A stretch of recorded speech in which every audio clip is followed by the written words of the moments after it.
Hello viewers, welcome to my channel Gyan Knowledge Hub. In this video, we'll discuss the summary of the poem on the grasshopper and the cricket. The poet is John Keats. So let us start the video, but before that, if you are new on the channel, please subscribe my channel. So let us start the summary. In this poem, the poet expresses the beauty of nature. तो इस poem में poet ने क्या describe किया है?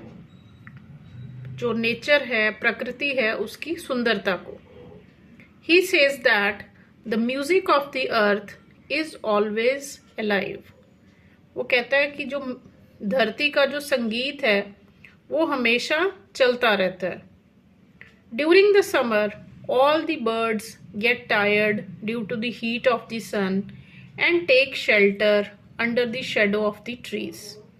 तो summers में क्या होता है, गर्मी में क्या होता है कि जो बर्ड्स हैं वो दोपहर के टाइम पे जब थक जाते हैं गर्मी से तो पेड़ की छांव में रेस्ट करते हैं, और इस टाइम पे वो क्या करते हैं, अपने संगीत को बंद कर देते हैं, गाना बंद कर देते हैं. During this period they stop singing songs, but even then the song of nature can be heard. तो चाहे बर्ड्स रेस्ट कर रहे होते हैं दोपहर के टाइम पे गर्मी में, लेकिन जो नेचर है, प्रकृति है, उसका संगीत बंद नहीं होता. At this time the grasshopper sing songs flying from one garden to another. तो इस समय पे क्या होता है, जो ग्रास हॉपर्स होते हैं वो एक गार्डन से दूसरे गार्डन में जंप करते हुए, फ्लाई करते हुए वो अपना संगीत सुनाते हैं. He leads the way and sings the everlasting song of nature. He sings during the summer season. When he gets tired of the fun, he rests beneath some weed. और जब दोपहर में ग्रास हॉपर्स थक जाते हैं तो वो भी क्या करते हैं, कभी कभी जो वीड्स होती हैं, जो प्लांट्स काम के नहीं होते हैं, खरपतवार होते हैं, उनके नीचे जाकर छुप जाते हैं. John Keats says that the poetry of the earth does not and in the winter season. तो समर के बाद आ जाता है विंटर सीजन, लेकिन विंटर सीजन में भी जो संगीत है, जो पोएट्री है अर्थ की, वो बंद नहीं होती. In the silent frosty winter evening the birds go to sleep. तो विंटर में इवनिंग जो है, रात जो है वो जल्दी हो जाती है, और फ्रॉस्ट भी होती है, फॉग भी होती है, धुंधला होता है सब तरफ. तो साइलेंट फ्रॉस्टी विंटर इवनिंग में क्या होता है, जब बहुत शांति होती है, बर्ड्स भी सो जाते हैं, तो क्या होता है, but at that time the cricket begins to Singh.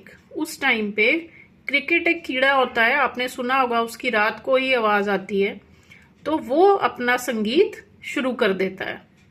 It spreads the warmth of Joy everywhere.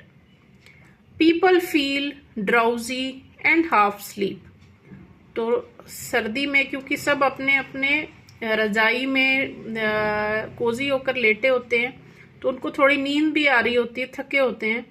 तो रात के टाइम पे वो जब इस ध्वनि को सुनते हैं तो वो पहचान ही नहीं पाते कि ये आवाज ग्रासहॉपर की है या क्रिकेट की है.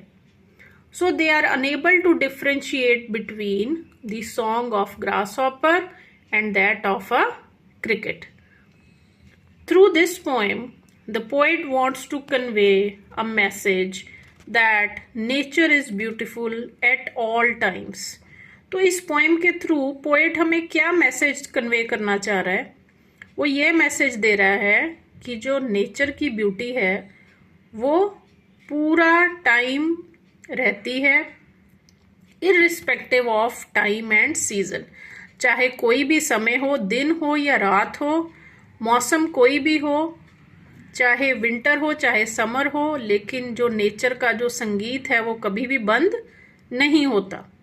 इन the similar way we should remain happy in life in all situations, whether the conditions are in favor or against us. तो उसी तरह से नेचर की तरह ही हमें भी हर स्थिति में, हर परिस्थिति में, चाहे वो परिस्थिति हमारे हक में हो या हमारे अगेंस्ट हो, हमें हर परिस्थिति में खुश रहना चाहिए। जैसे कि नेचर जो है वो हर परिस्थिति में संगीत सुनाती रहती है हमें, चाहे दिन हो, रात हो, विंटर हो या समर हो। तो ये था इस पोएम की समरी थी। इसके क्वेश्चन आंसर्स मैं जल्दी ही अपलोड कर दूंगी। तो यदि आपको वीडियो यूजफुल लगा हो तो लाइक और शेयर जरूर करें।